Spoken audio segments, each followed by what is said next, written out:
quality is more important than the quantity. And we are lucky that Professor Balaganapathi is able to make all the way from Delhi University. For some of you who are not aware of his performance in academic, it is for the second term that he has been also elected as an executive member of the Federation of the International Philosophical Society at the Rome session. And I was, of course, one of the voters for him as a representative of the IPC. Thank you for that. Professor Balaganapathi, though in age younger than me, but he is academically very, very active, versatile, dynamic, and he used to present papers in several forums. So those of you who are present here, you are very lucky to listen to him. He is very articulate, and he will be presenting his paper on the title, Transforming Episteme. No? Yes. Yeah. I will give the title. Yeah, over to Professor Ganapati. Namaste, Sabhaya Namaha, respected Chair, Professor Mao, senior colleagues, Professor Sebastian, and good friends, Professor Lakshmikant Padi, Ram Singh, and Abhishek, of course my co-panelists, Professor Vikram, and other friends who have joined here today, and colleagues from this college. Before I begin, I have to express my gratitude to Dr. Namita Kalita. In fact, from the beginning, almost for 6-7 months she has been working on this, and she was constantly in touch and made me come here. Thank you so much, Dr. Namita, for inviting me. I really felt very happy to be here. And I also congratulate you for organizing this such a wonderful way. And I'm sure college has many good days to come, and philosophy will also flourish here. That's what I anticipate to happen. And your good efforts would definitely work towards that. And even this conference, the seminar that is proposed with theme, Theory of Knowledge, Indian and Western Perspectives, at this particular college called Patatrava Sri Shankardev College. I should express my inability. I am not a good scholar of Shankardev, so I am not able to relate what I am going to speak with his thought. Though I see a possibility of relating it with his thought, but I am not doing it because of my own ignorance of the philosophy of Srimad Shankardev. The theme that I have chosen is something that can be very close to each one of us, because we have been listening to academic discussions on philosophy, and I want to take it a bit away from academic way of doing philosophy, and that's where I believe any one of you friends, your colleagues from other departments as well, can get themselves related to what I'm speaking. The theme that I have chosen is epistemic transformation and philosophical counseling. Insights from Vivekapancham of Panchadasi. So this theme has different parts. The first part is how do we understand philosophy itself? Only in an academic sense, pure academic sense, where we write papers and debate and publish, or is there any other ulterior way of making philosophy useful to us in this very practical life when we are sitting here? So that's one of the concerns that comes out in the form of transformative philosophy. And the second part of it is like looking at philosophical counseling, which is one of the philosophical practices, to be attempting that transformation within the individual. And the third part of this talk is how do we look at that? No? Where do we look for the resources? So I have been working on philosophical practices within India, taking resources from India. So that is how my resources for this particular talk are situated in a wonderful text called Panchadasi, written by Swami Vidyaranya. And in that book I would be taking only first 5 chapters and trying to present it. how that would be helpful for transformation of the individual, and how we can take tools from this particular text to see that transformation is possible, I mean the tools of transformation which can be used in philosophical counseling. So this is what I'm going to do in this brief time. I believe I have 25, 30 minutes. Yes. Yeah. I'll try to finish it within time, but if I'm crossing my time, I have a guardian who can take care of the time. Difference between, one of the important aspects is to look at the difference between academic way of doing philosophy and also trying to understand what philosophy in general asks us to do. Is it that it is only asking us to do academic philosophy in the sense that I teach, transfer some information, and then it is over? Or do you think philosophy has some other motive than that? Is one of the important concerns where the distinction between academic philosophy and philosophy in general, philosophy as practice, try to bring out. And something that is rooted in this particular domain is, can philosophy in general and academic philosophy, be transformative in nature? Can they transform us? Can knowing something from philosophy transform us? Is it possible? At least when we, in a bookish way, when we translated philosophy in terms of love of wisdom, knowledge, etc., what is it that is happening? Is it that just getting the degree and then coming out and leaving it there itself? I mean, I see we have a senior colleague here, Professor Sebastian. He has been probably teaching philosophy for 50 years, or 50 years, right, sir? You are with philosophy for 50 years. So I would straight away ask him, did philosophy impact your life at any point of time? If it did not, then it's merely an academic exercise where we are contributing, but contributing to, not to the life, but to the academia. So how do we deal with that? Whether philosophy is conceptualized initially to be something that transforms the individual. For instance, if we take Socrates, did he try to only transform some information or try to transform the individual himself? Is one of the interesting things. And if you look at any of the Indian philosophical systems, you will find that this transformative nature of the individual is at the core of doing philosophy. So that is how it is not just, Shankara is not just teaching, or Buddha is not just teaching. They are also at the same time trying to transform the individuals. If that is the case, what is the kind of transformation that is happening becomes very important for us to look at. And that's where it's like some people say that transformation is from suffering to ananda. If you look at any of the Vedic philosophical systems, you would find that even Sankhya philosophy begins by saying that dukkhatraya abhigata jigyasa. That is how the philosophical systems begin. Sankhya begins dukkhatraya abhigata jigyasa. There is threefold dukkha that is existent, which is to be overcome. And similarly, if you look at Buddhism begins with dukkha and helps us to transform ourselves beyond dukkha. So, I mean, there is a constant quest towards transforming the individual than merely acquiring some information and leaving it there. So, if that is the case, even if you look at Advaita Vedanta, it is transformation from ignorance to knowledge. So, there are two kinds of transformations that we find. One, being changing, change within the being. The second one is moving from ignorance to knowledge. So there are two kinds of transformations that are happening.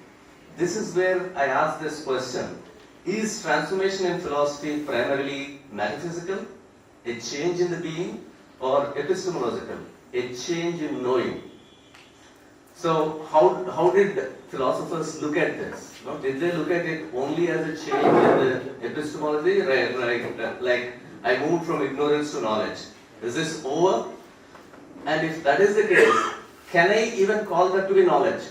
If that is not impacting my being, can I consider that knowledge to be knowledge at all? Or should I leave it as information? Right? So what is it that philosophy basically tries to do? Or philosophers in the classical times were trying to do? Right? This is my major concern. So here, what changes becomes important. in epistemological transformation, how I know and interpret reality may change. In a metaphysical sense, what I am and how I exist may change. So I would actually encourage friends to look at existential philosophy, right? This would directly try to hit that, and the focus, what is the focus if you want to transform epistemological transformation that you're looking at? One is, it would be your beliefs, concepts and worldviews. Here, one caution is, I'm not getting into Getty's problem of justify true belief, okay? But we do live on beliefs, when you live, in fact, I have been arguing, all of you also know it, that if I ask you the question, which is more powerful in the sense that something that can induce to action, knowledge or belief? Mostly it is belief that can induce you to action. Knowledge, most of the times, fails to induce you to action. Simple example is, when you believe that a black cat should not cross your path when you are coming out of your house, 100 times black cat crosses, you go back to your house. But you know that red light should not be crossed, but you would at least 50 times cross the red light.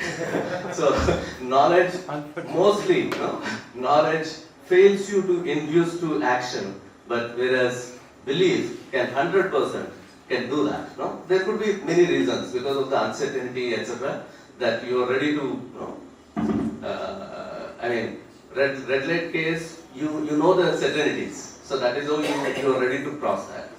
With regard to belief, you don't know the certainties. So that is how you don't take a chance, So there are different epistemic relations that exist within that which induce individuals to action. So similarly, if you are looking at metaphysics, probably you can stop one of them. I don't need both of them. One is enough. Yeah, metaphysical transformation, if you are looking at, the being, selfhood and mode of existence seem to be changing. No? So that's one of the concerns that I'm looking at.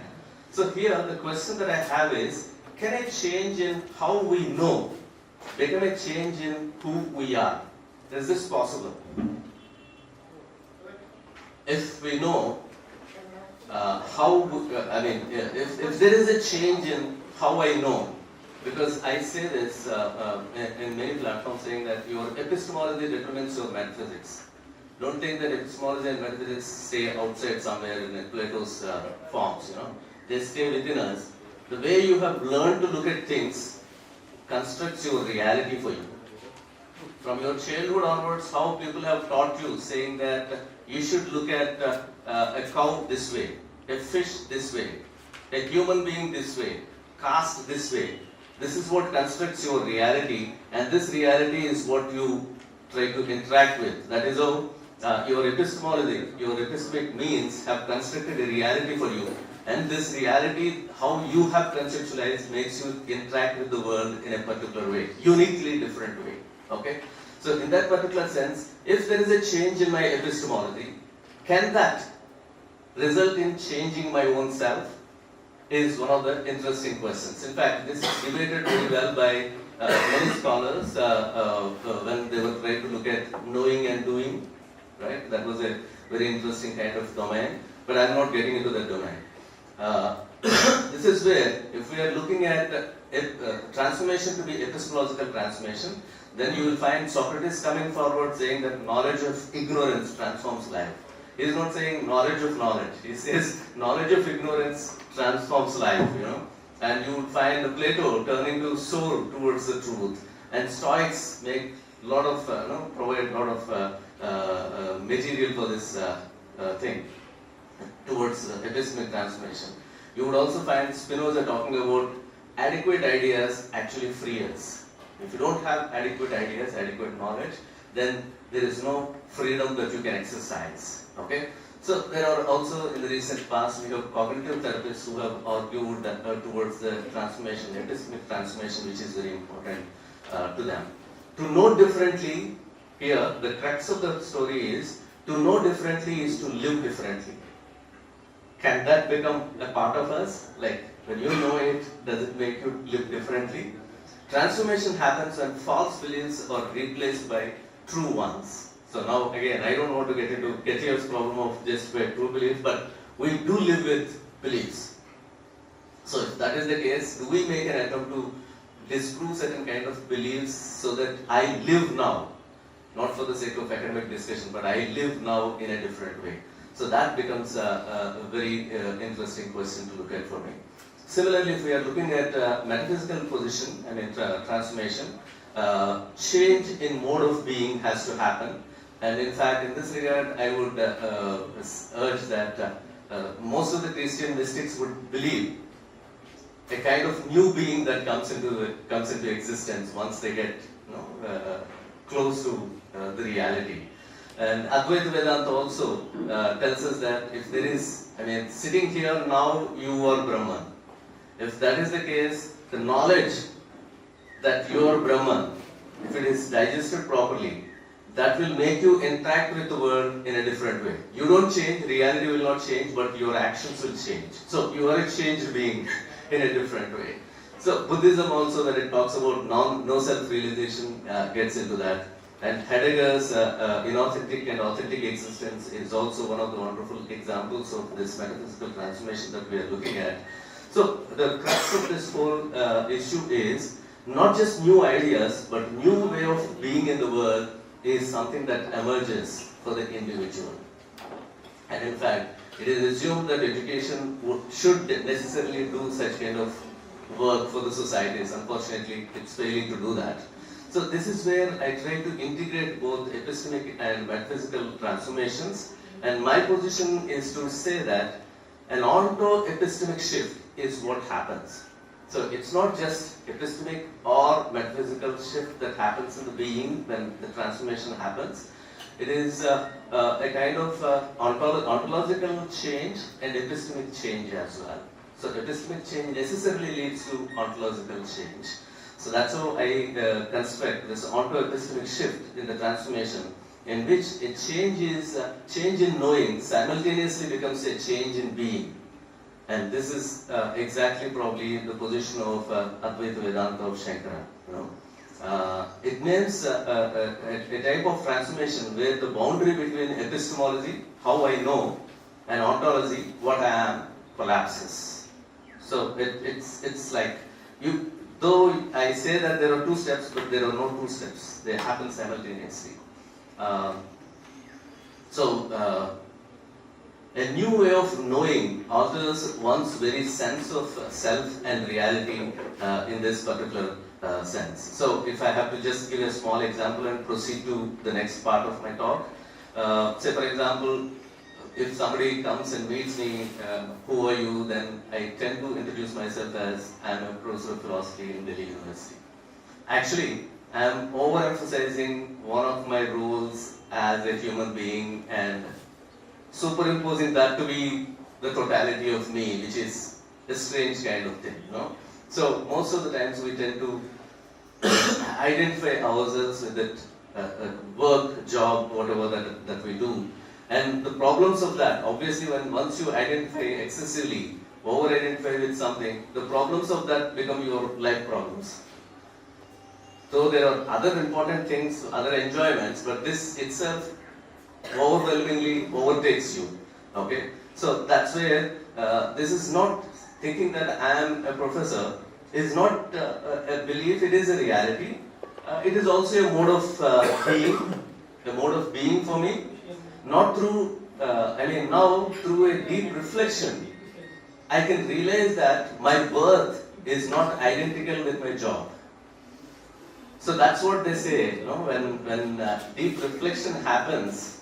The transformation of my understanding that I am not just this would help me to transcend the fixedness that I have been assuming that, being as a teacher, I am fixed into certain kind of limitations. So that's where change in knowing things will necessarily lead to change in the way you conceptualize yourself as the being, the ontology. And that is very important for us. Here, this is not a mere informational change that happens. It is a kind of change how I relate to my work, how I face my loss, how I see myself in relation to other than professional domain. Okay, so that is how there is a ontological shift that happens in this regard. In fact, this kind of a position is available with Shankara, and when he says knowing Brahman is becoming Brahman, right? So Shankara's position is that, and Spinoza, to understand necessity is to become free, according to Spinoza. So Spinoza's position is also close to that. And there is a philosopher by name Perry Haddo. I don't know how many of you know about him. He is the one who has brought this discussion on philosophy as way of life. Okay, now it's a big movement in the West, though it was part of Indian tradition for a long time. But now they bring it as a new movement in the West. I see many conferences happening on philosophy as way of life because of this particular author, Haddo. And now recently, even in Europe and Americas, they are working on transformative philosophy. Their contention is, especially Professor Lydia Amir is working in this area, her contention is that unfortunately only Eastern philosophies are considered to be transformative in nature, and she wants to acknowledge that, but she says, I have counter-example from Western tradition, and she tries to argue that most of the philosophers of the Western tradition also try to understand philosophy as a transformative discipline. Okay, so that's a position that comes forward. But of course, we do understand that these two are two different kind of transformations that we are talking about. So the point that I'm trying to emphasize is to know truly is to become otherwise. So is this possible with us? No? I'm not just asking a general question for the academic purpose. I also want all of us to reflect on our own actions and our own being and see whether that is possible. Whether that happened at any point of time in your life. That's what is important to me. Okay? So that is where transformative philosophy, I have written a brief definition of it, I will read it out. Transformative philosophy reveals that the boundary between knowing and being is itself unstable. To see the world differently is already to exist differently. Transformation is therefore neither purely epistemological, metaphysical, but an onto-epistemic reorientation of the self. That's what is important to me. So that is the crux of what I'm trying to establish through this paper. So I believe that philosophical counseling is one of wonderful tools which is a part of philosophical practices, which is a larger umbrella. And this philosophical counseling actually it attempts this kind of onto-epistemic reorientation of the self. So that's what it tries to do through the dialogue. Okay, a change in understanding can reorient a life, but counseling makes this experiential, dialogical, and concrete. So I do acknowledge the fact that philosophy basically is also understood to be a transformative discipline.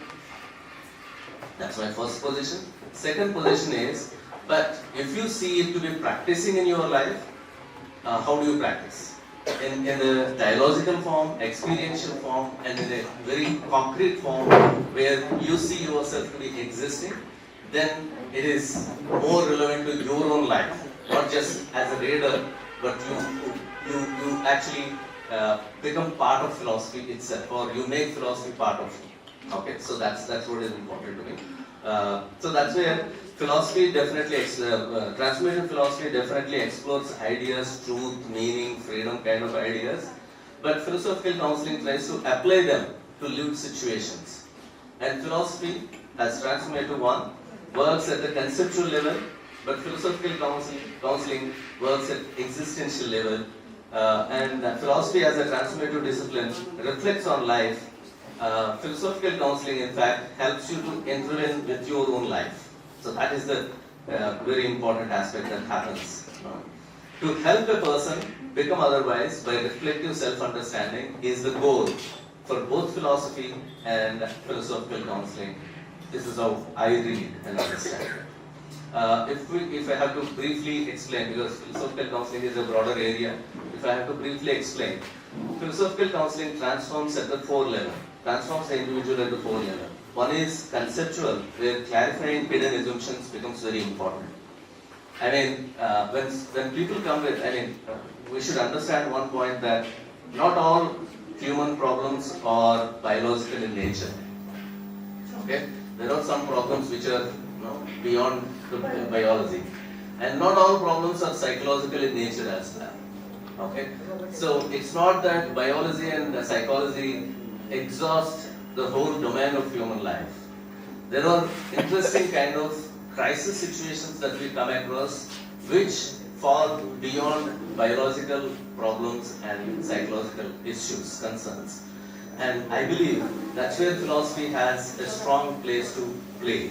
That's where philosophy can actually do something to human life in a direct, impactful way. So that's where, and I'm saying when you, as I said, you conceptualize the reality in your own way. When you conceptualize the reality in your own way, it's based on your own experiential self and rationality that helps you to conceptualize the world in your own way. There may be some hidden assumptions which you haven't come across, you haven't delved deep into, you haven't reflected. That's why Socrates says, unexamined life is not worth living.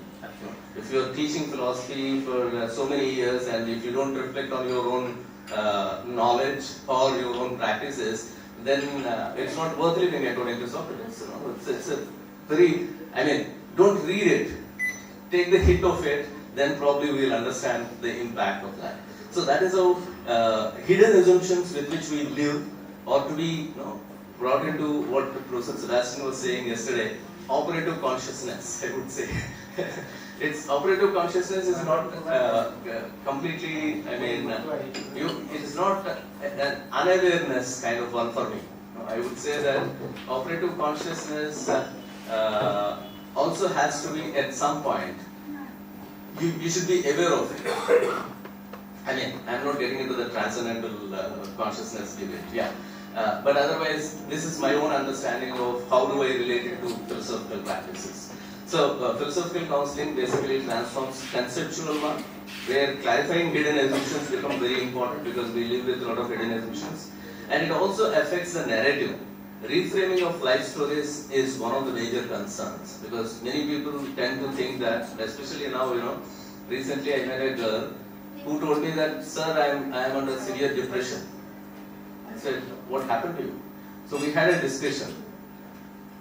Don't laugh. She is studying 4th standard and she says, I am under depression. now how do you, even then I patiently sat with her and had a long discussion for an hour, try to understand, the epistemology that we construct, the words that we throw, construct the epistemology around the society, and society absorbs it.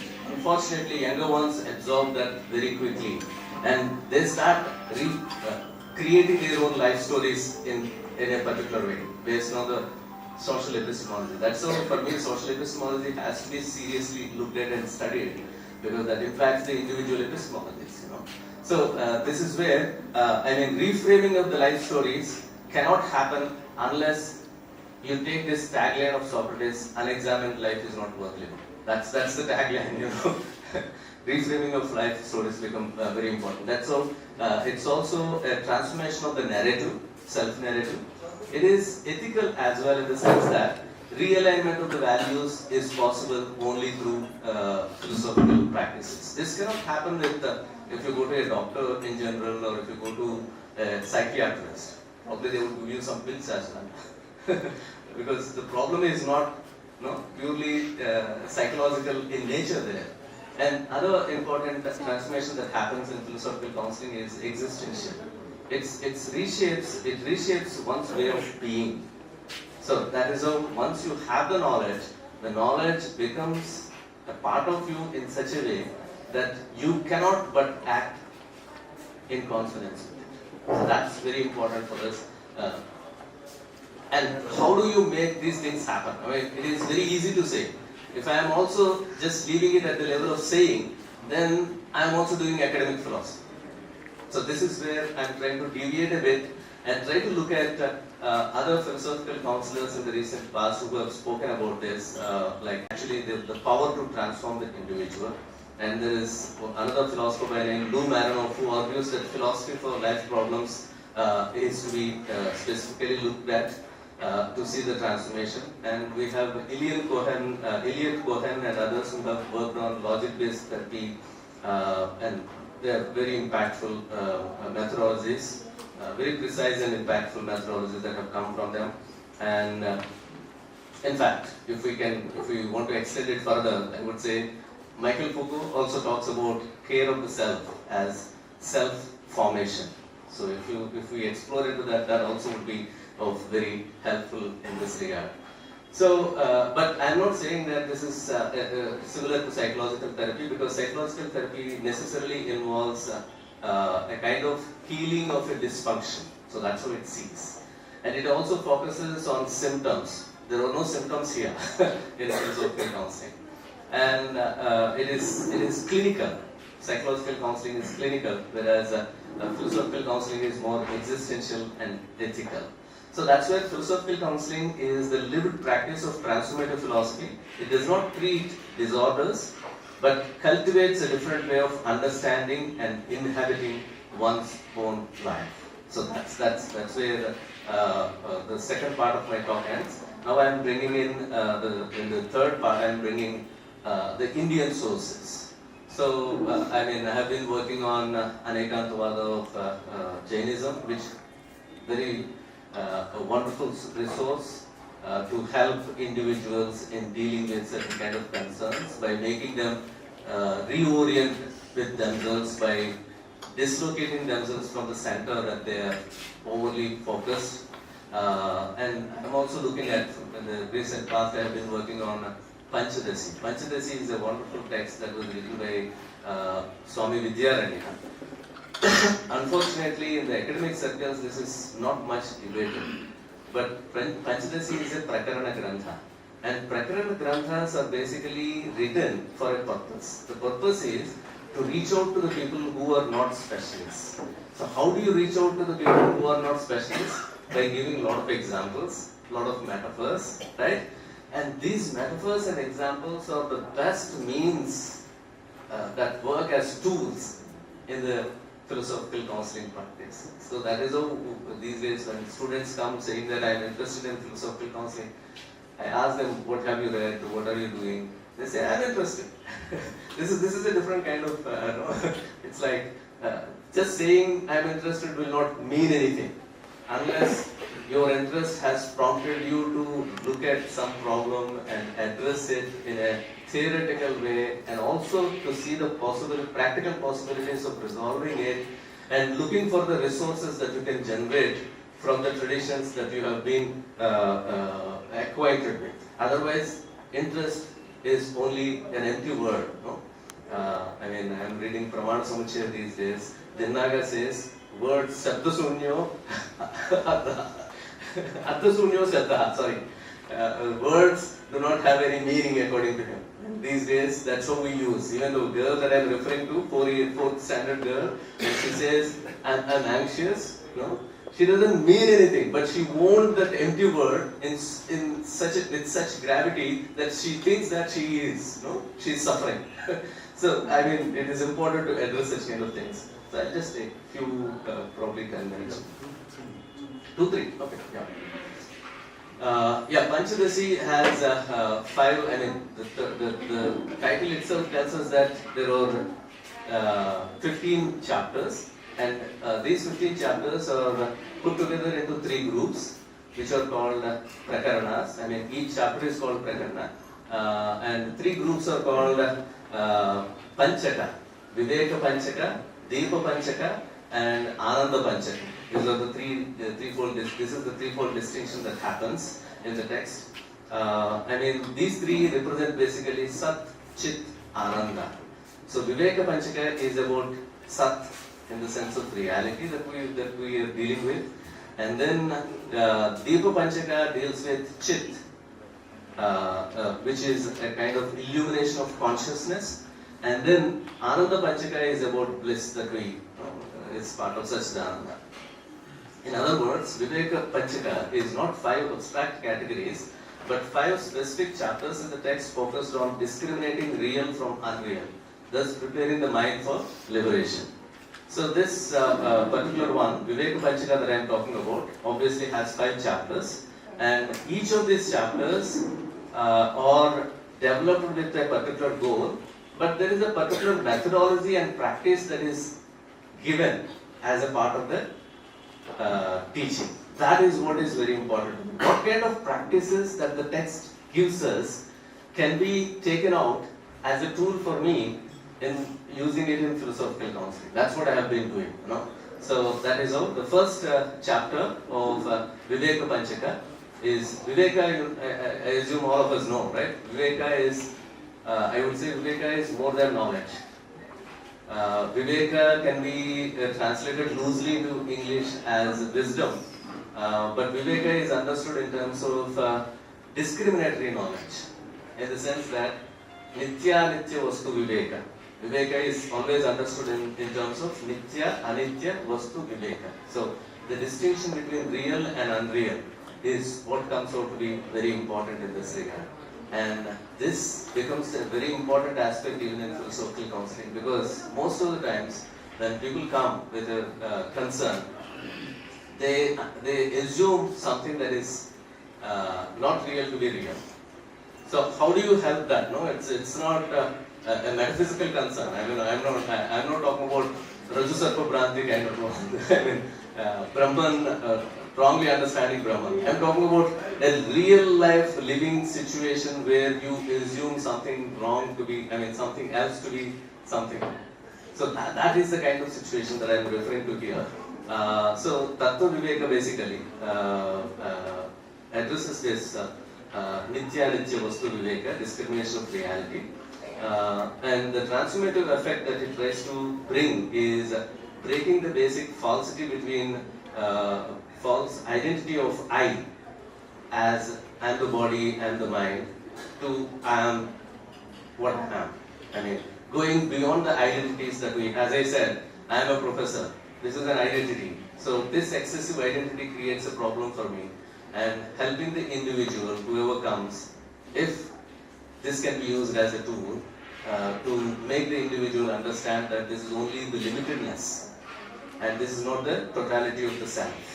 Okay, so the practice that this particular text, it requires a lot of elaboration, I understand, but I don't have time, so let me quickly move to all these 5 by emphasizing on the practice that they give us. For me, the tools, practical tools are more important than theoretical basis. So practice that this particular first Tattva Viveka tries to give us is reflection on witness consciousness and changing experiences. So, for example, if you start seeing your, excessively, whatever that you are excessively identifying, if you focus on that, say, becoming witness self, that helps you to make a distinction between that and you. And this witness self practice itself will have a huge impact. I have seen it. I have implemented it in some of my counseling sessions. When some people had issues, then we trained them to witness themselves. That really had a therapeutic impact on the individual. And similar is the second chapter that comes forward in terms of Panchapota Viveka, which is discrimination of 5 elements. But here we are not taking 5 elements, no? That's not my purpose, because I am using it in philosophical counseling. I see the methodologies that was used. The methodology that was used to make this Panchapota Viveka possible for the individual is neti neti, not this, of each of the things that you assume to be you. No? So this really helps individuals. That's the second one. Yeah, just 3 more points. Yeah. And then the third chapter is Panchakosa Viveka, where we know, Annamaya, Manomaya, Pranamaya, Vijnanamaya, Anandamaya, 5 Panchakosas that Taittiriya Upanishad talks about, are very well discussed. Actually, some people are arguing that this Panchakosa is not useful at all in any of the aspects, and there is not much academic study and use also in the classical text. But Panchadasi uses this Panchakosa methodology very well. And the practice that it tries to give us is sequential intellectual negation plus awareness of the bitterness. That's what comes out in a very interesting way, and that's what I found to be useful for philosophical counseling. Similarly, Dvaita Viveka, discrimination of the duality. This is presented in terms of Athyaropa Apavada methodology, where you impose something, superimpose something, and then you make people understand that what is superimposed is not the reality, rather something else exists beyond. So this method also I have used it in philosophical counseling, which was very helpful. And finally, Mahavakya Viveka provides a methodology that all of us know, Sravana Manana Nitithyasa. This is a very loosely understood one, because people think that Sravana Manana Nitithyasa is basically accepting whatever is given without any questioning, but each step demands certain kind of questioning, otherwise you cannot move from Sravana to Manana at all without questioning it. You know, the first step is, what is it that is being said? What is it that I am saying? The second one is, do I accept what he has said? Third one is it available in my experience? So these are the three interesting levels Sravana, Manana and Nitithyasa tries to provide, which is also very helpful in counseling practices that I have been doing. So this is where I would stop. Basically the points are, Viveka Panchakam of Panchadasi is a methodological logic and practice section of Advaita Vedanta text called Panchadasi. It is designed to dismantle false identification that often we resort to. A sequence of discriminatory practice exercises leading towards understanding, self-understanding is what comes out in this text. It is more than a theory, it is a transformative inquiry. That's what this text provides as a resource for philosophical concept. Yeah, thank you so much.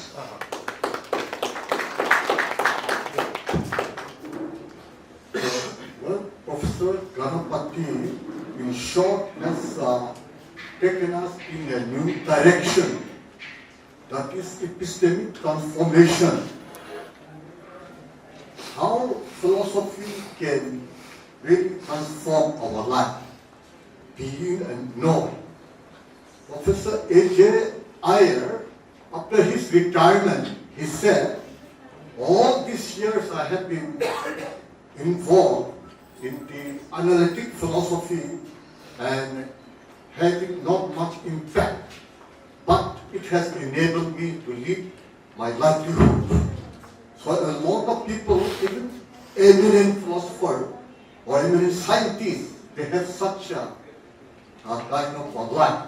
So he has raised in a very novel way how we should really have a proper connection between our theoretical speculation, reflection, and our actual living, our inner motive, etc. So in short, that is what he has presented.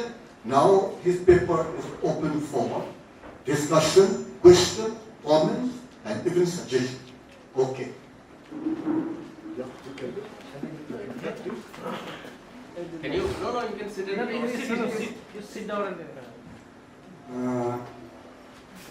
Respected sir, may I be allowed to make some observation on? Sure. Definitely. You are welcome. I'm really thankful, sir, and obviously you don't know me, but I have been listening to you and I've been following you for long since my institutional student days. However, I'm still a student of philosophy. And I just want to share everyone that the very philosophical counseling for transforming one's own self, which is somehow not available or not possible through only by means of biological therapy or psychological therapy. One example is I myself. Because at some point of time in my early career, my ma'am knows and many other people know, I was in a crisis which may be a kind of a fear of missing out. And there, my problem I was wrestling with that many of my works, many of my ideas that have been rejected by some of the institutions. And for the very reason, while my talk I have always referred to Lokkhida as my Margdarshaka, because after some point of time, suddenly my works started recognizing. And I was happy at that point because I did not know, I did not examine exactly the points they are referring to. I have never asked the question, what is it for me to exist meaningfully? And whether exactly that is the thing what I am actually looking for. And when UNICEF hired me for their peace program, and the paper what I have presented, and I'm really grateful to Sir and Lokkhida that you have appreciated my points. But since there were certain issues involving Google, the company as a whole, then many people, all of a sudden, started working with me, and they have been, they are ready to spend many funds and many things on me. But now, then I realized that this is also not the thing that I actually longed for. And there was the problem I was suffering from until Lokkhida taking me the refuge. That was a bewilderment of situatedness. And that was again something literally on record. I have that prescription also. My psychiatrist told me that this is not a case of pure psychiatric therapy. And of course, if anyone can understand that that was not a biological problem as well. And I then just dive on Lokkhida's feet. Lokkhida then started assigning me some tasks in different ways, which I am not going to make.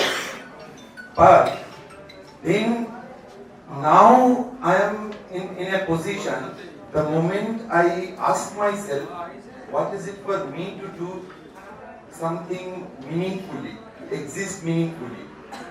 I somehow, the method, without knowing that I am following your method, but somehow I can choose certain methods, choose certain things, decide certain things to do and not to do. And most of the cases, following your very basic principle that you have talked about, no, this is not. Niti, no, this is not. And that thing, I don't know whether knowing or unknowingly, Lokkhida imposed on me. And so I am perfectly, I can relate your thoughts. And for others, this is really, if someone wants an example, I am the example. Thank you, sir. All right, any other? Yeah, please, Professor Sebastian. I really enjoyed your talk. Well, having said that,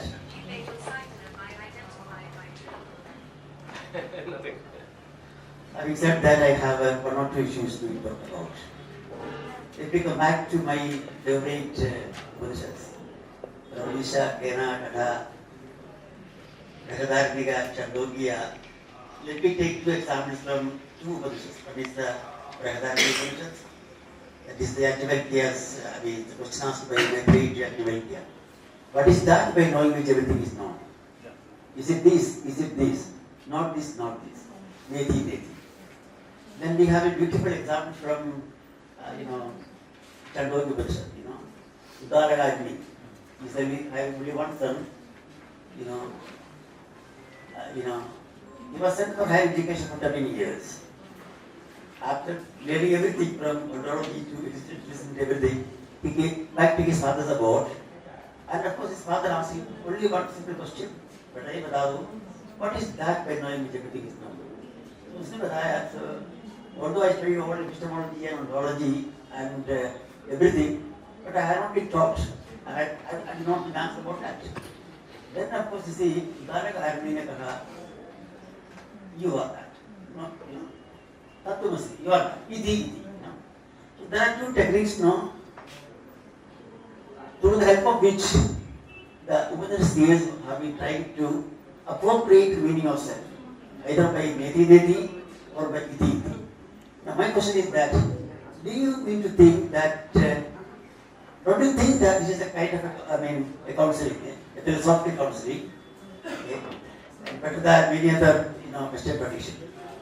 Now let me come back to my own neighbor, Sri Shankaracharya. Because the Dharmasutra Bhashya is a beautiful sentence, because I have been repeatedly talking about this sentence for a long time. I have been teaching, not 50 years, 44 years, I have been teaching in the teaching side now.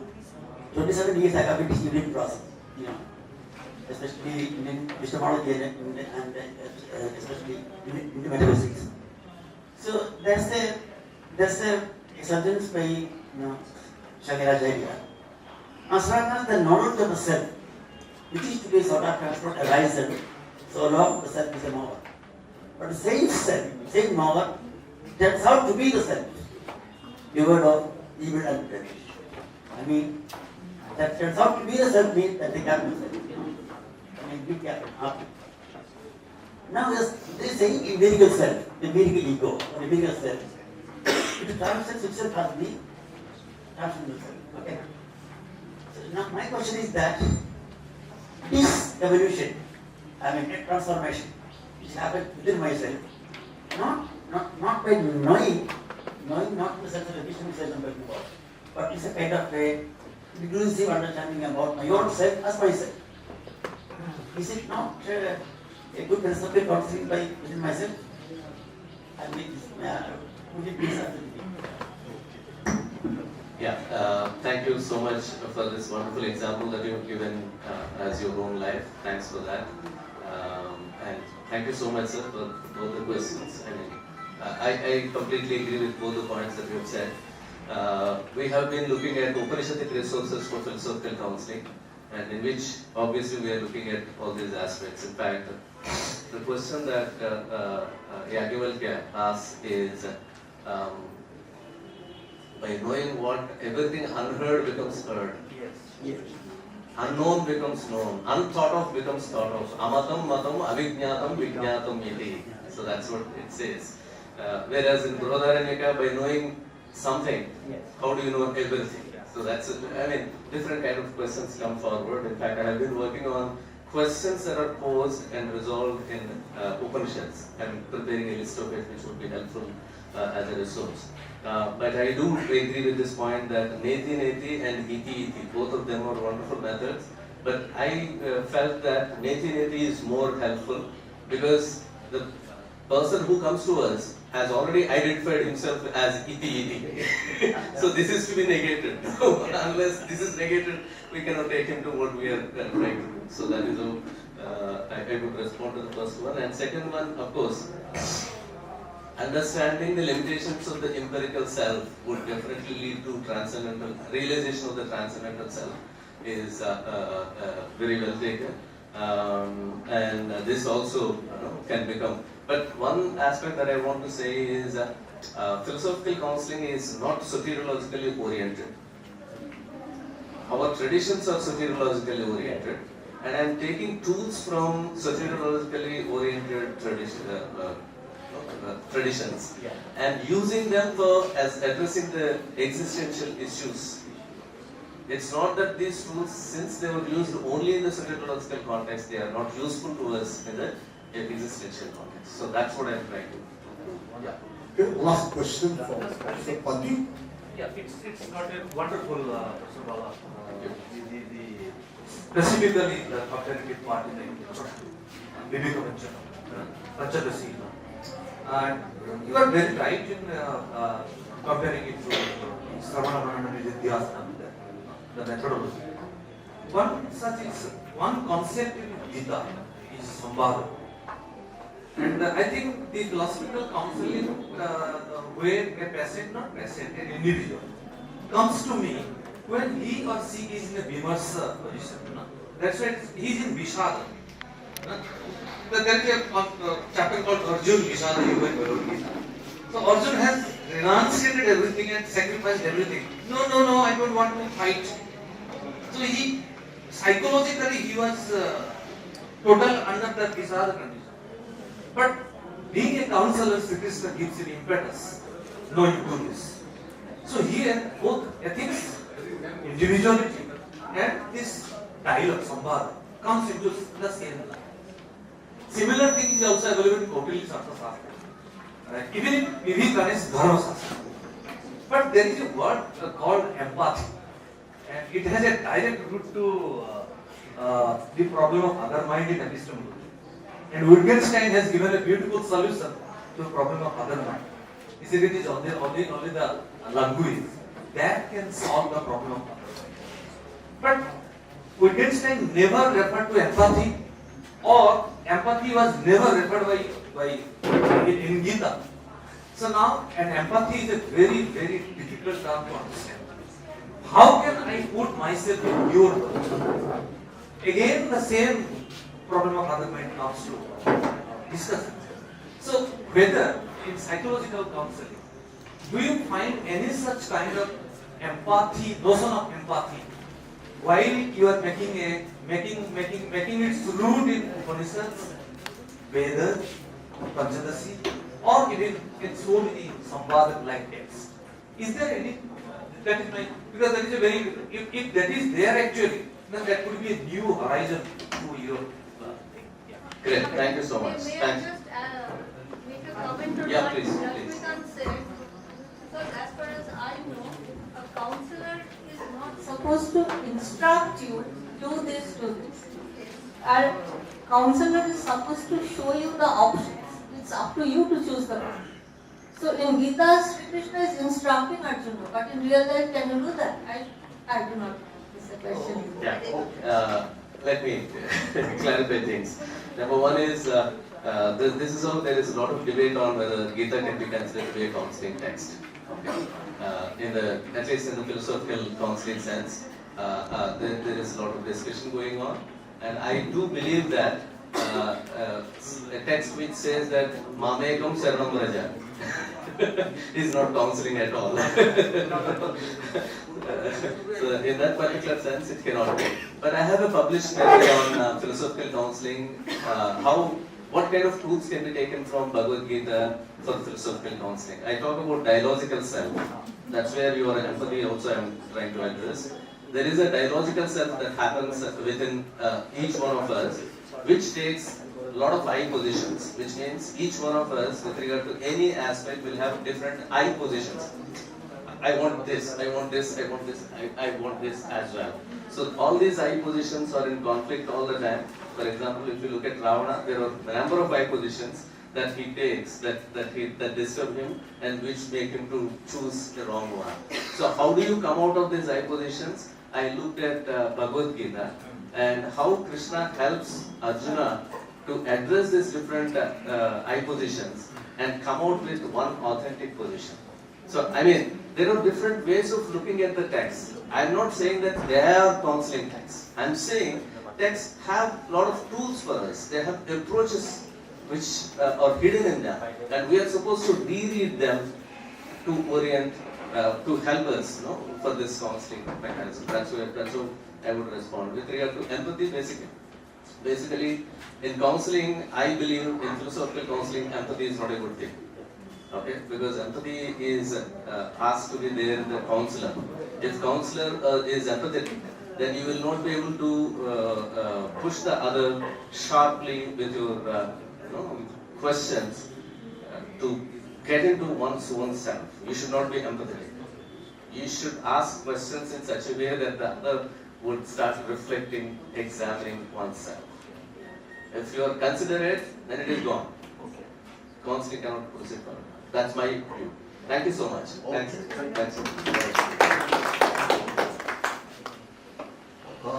Thank you very much, Professor Balaganapathi. I think your tea is getting cold. Yeah. Okay, have it? Replace the tea. Now we come to the next speaker, that is Professor Vikram Singh Sirola. I don't have much contact with him before, but this last year during the Indian Philosophical Congress, during December and late November, a lot of flights were